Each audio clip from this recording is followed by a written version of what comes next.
Je ne vous montrerai pas ce soir de reportage réalisé en France car la plupart du temps, la démarche des entreprises n'est pas globale et trop souvent, il ne s'agit que de marketing.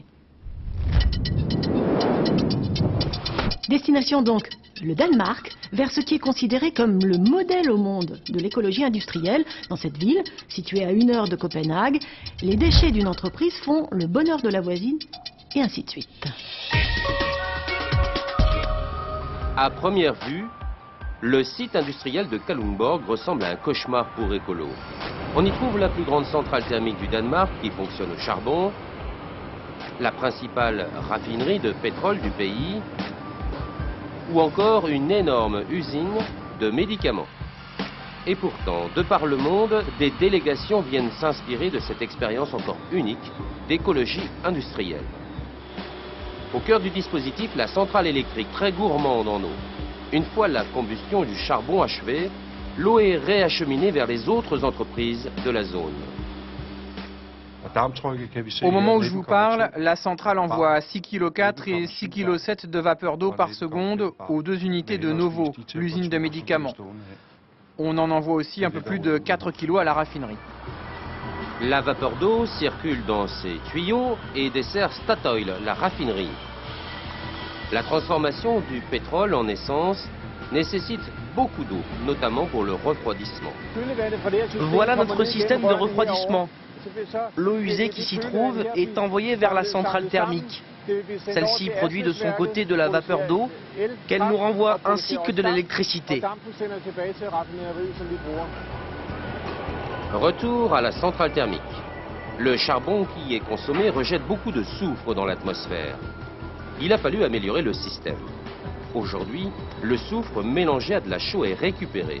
Cela donne du gypse, un minerai que l'on trouve aussi à l'état naturel. Ce gypse est produit par la centrale. Il est entreposé au-dessus.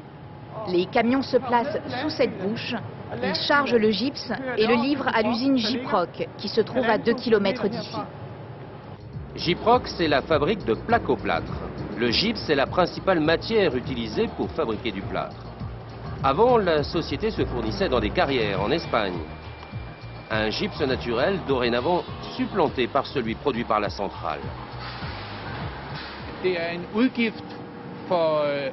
La centrale électrique peut produire toutes sortes de gypse, mais plus il est pur, plus cela est coûteux. Nous avons donc discuté et nous sommes arrivés à un bon compromis.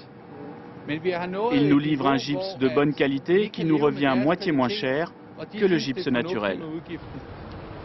Au fil des ans, les échanges se sont multipliés. Il y en a près d'une trentaine.